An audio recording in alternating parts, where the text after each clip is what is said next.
Here I go again.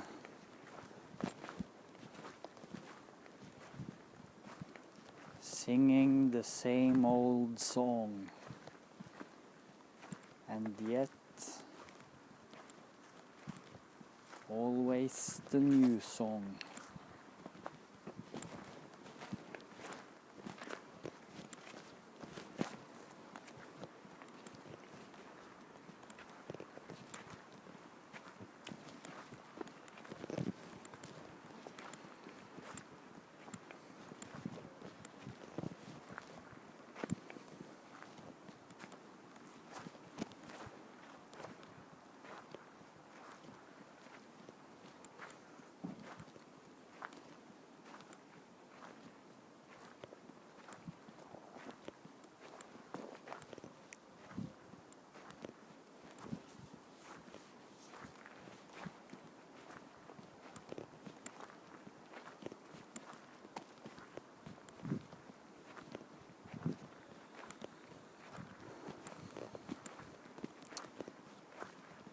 I thought that in today's investigation that I can continue a little bit on the theme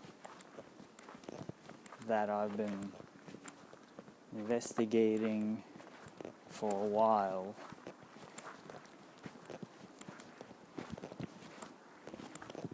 And try to do some more deep diving into this theme and approach it from some different angles. Now this theme is information, and especially the relationship between information and the general physical space where everything is taking place.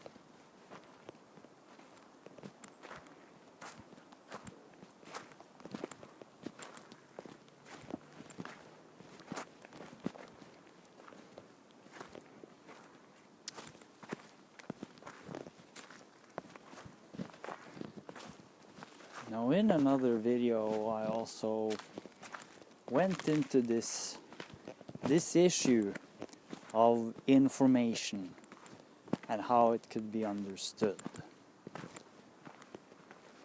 Obviously, people understand it differently, and I can make clear from the beginning the perspective that I'm operating from.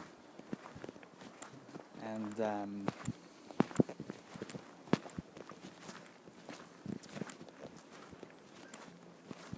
just as a point of departure,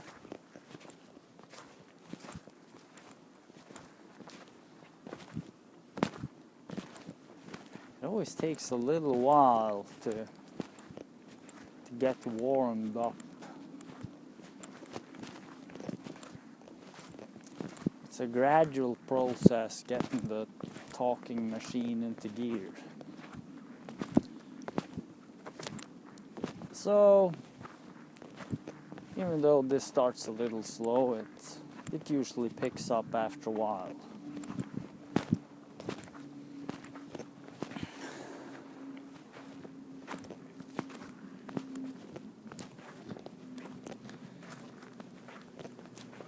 But I am capable of saying this much, that the perspective on information which I've generally been operating from in these investigations is a view of information as a kind of pattern which can be experienced in the field of events where also everything else is taking place.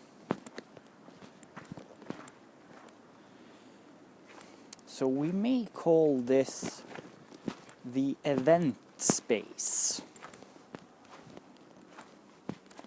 This includes physical space with everything in it, and it includes psychological space with everything in it.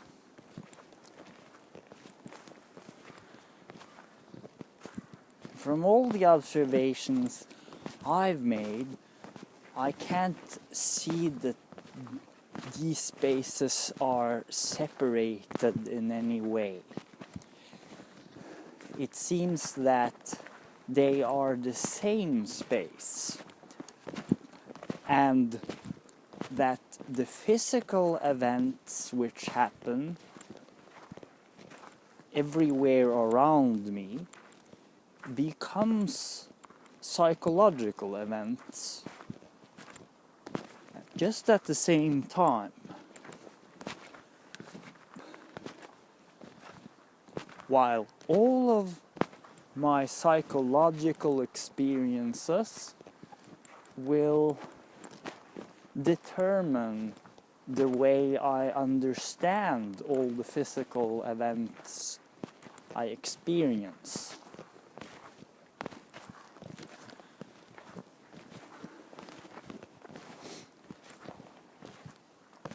As I'm now seeing with my eyes the forms of all these trees and all of the different phenomena around me,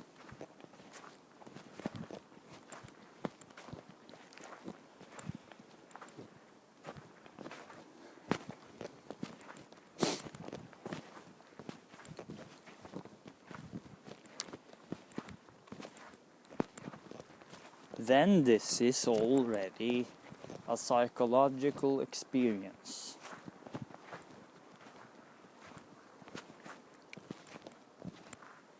So we seem to be dealing with one space of events where everything takes place together with everything else, and where every part has a certain influence on every other part and on the entire play of forces.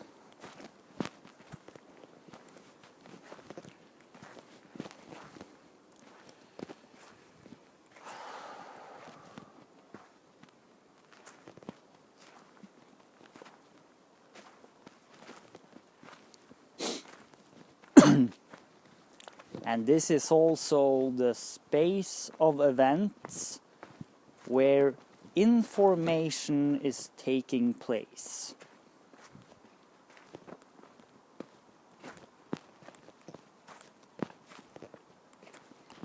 Where information is proceeding. Where information is being experienced.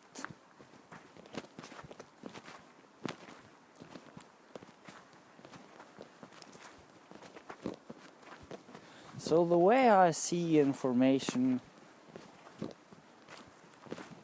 is that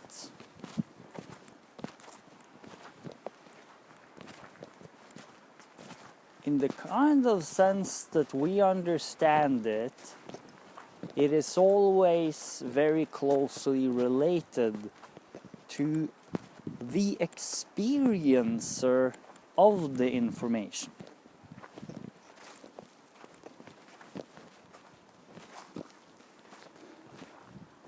So you could say that it is in the experience of information where information will find its meaning. And this experience happens within the general space of events where everything else is happening.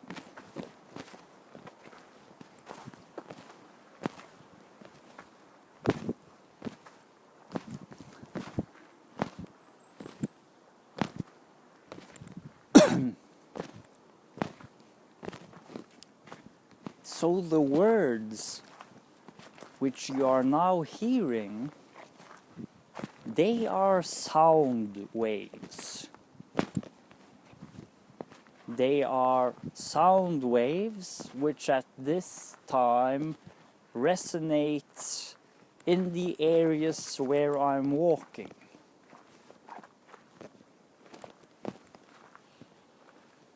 And they are sound waves which also resonate through the machine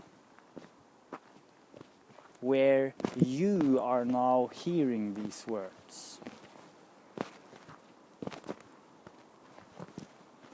So in a sense, the pattern of the sound waves that emerge from the activity of my mouth, in my head, in the body, in the space, is being stored in the machine for later reproduction.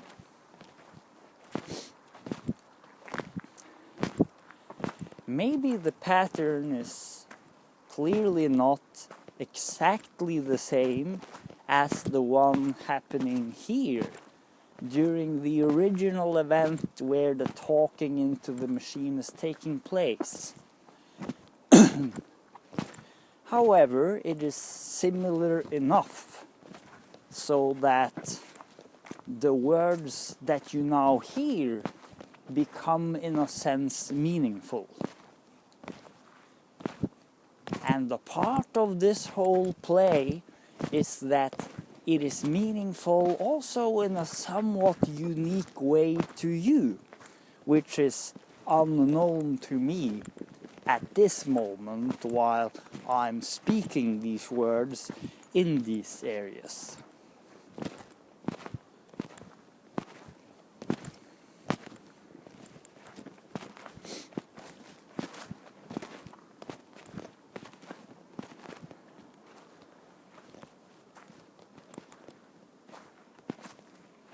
Other versions of information and language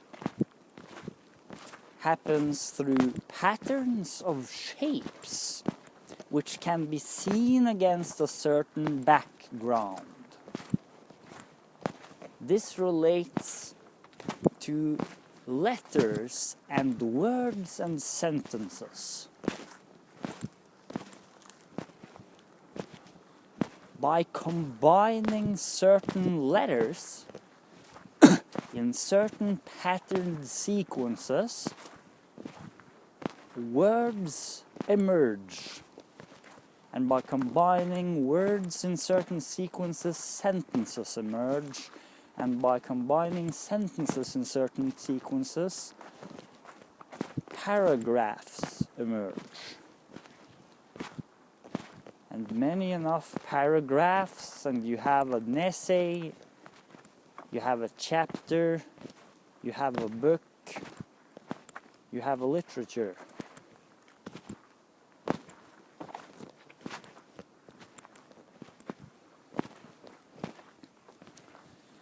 Here also we can see that there is a certain pattern which appears in the space of events. Whenever you read anything, you are seeing shapes of letters against a background. So then it is an activity which is being perceived by your eyesight. And this also takes place at the same time as you're in another place, a room, where things are happening round about and where it's a certain time during the day, and where in many cases the process of you reading the words will be interrupted by other things that happen.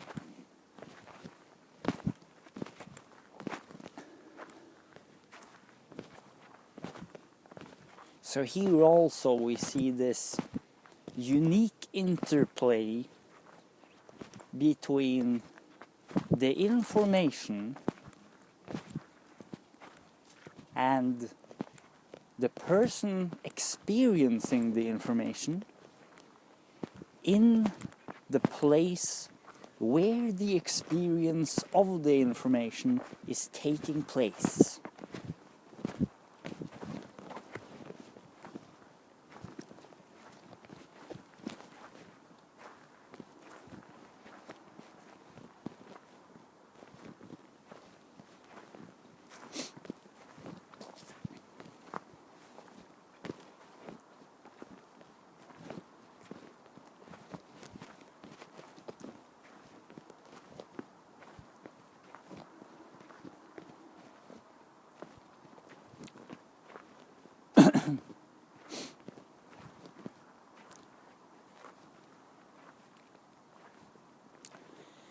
And a part of that space of events is also the thoughts which move around and includes the memories being somehow stored in the brain of previous experiences. And those previous experiences also took place in the same ongoing stream of events, in the same endless space where everything else is happening.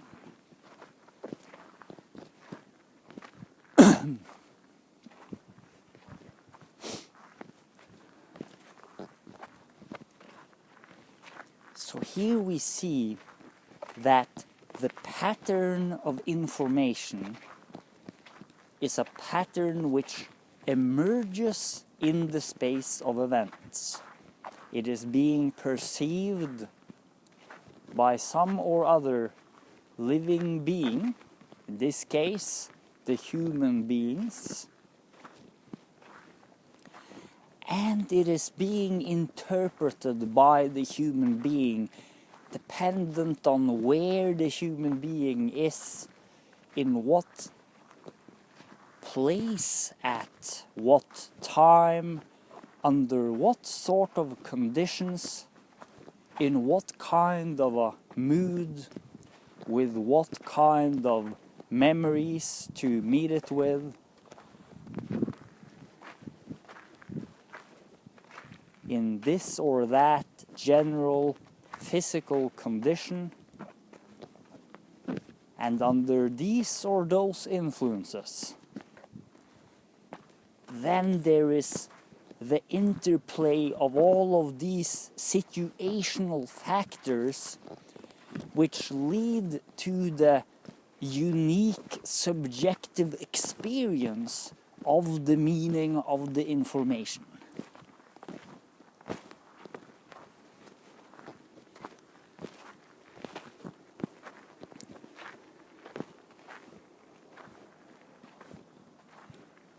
So the meaning of the words is always in the action where the words are happening, and by the living ones experiencing these happenings.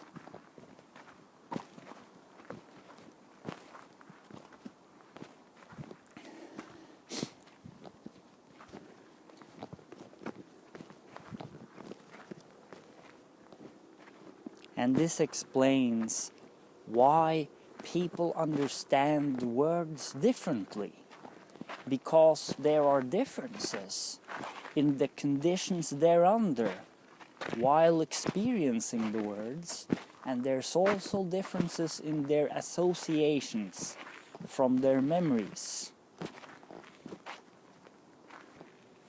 And at the same time, there are similarities which result from similarities of human experience. And as a result of these similarities in human experience, there is also similarities in how we understand words. And you could say that those similarities are what makes words having, relatively speaking, a certain meaning. A certain meaning which is carried over between the different contexts where the words are being used.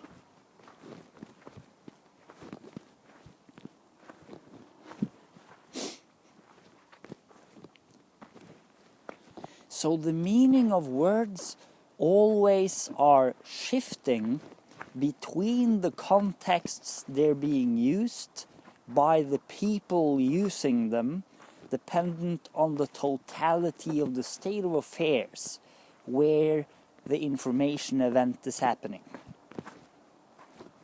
And also, there is a certain pattern which is carried over between different people in different states, in different conditions, at different times and places, and which nevertheless, through all of those differences, gives a common denominator, a similar pattern of experience.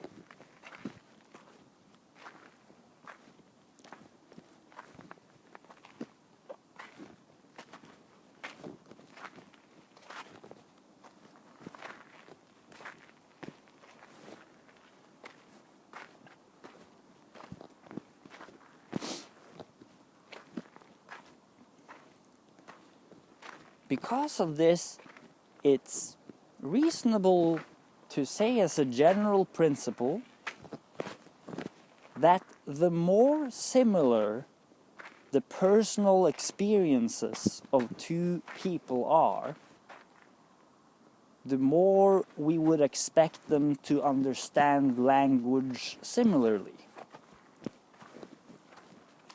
However, the greater the differences between the experiences of the people, the greater will be also the differences in how they understand the same words. In other words, all words are always being understood relatively differently and relatively similarly.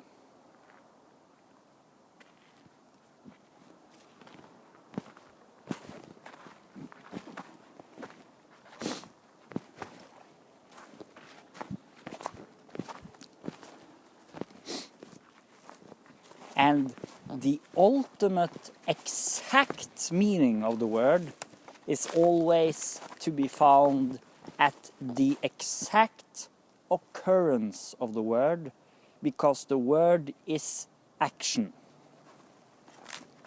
The word is part of the action in space.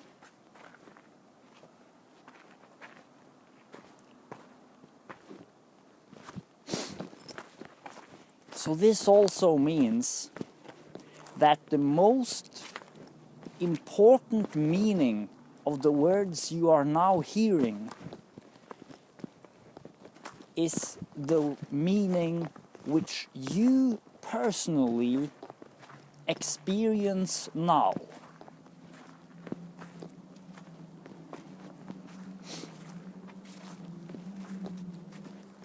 This is also where freedom comes in, because this means you have a certain opportunity to meet these words with a kind of an attitude.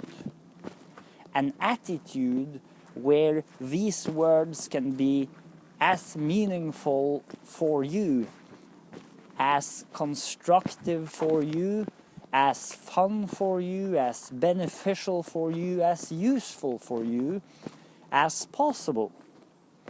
Given that you can meet these words with the right attitude, you may be able to find in them some kind of an inspiration, something which can enrich your life. And if you're not capable at the moment of finding anything meaningful whatsoever in what's being said in this video, then that can be a sign that there's a room for improvement.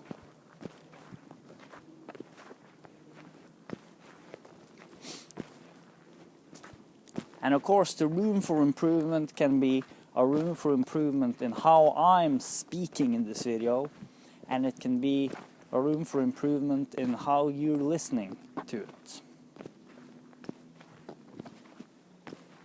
In any case, we can see a very vivid pattern going through all of this, that the meaning of information is in the meeting point.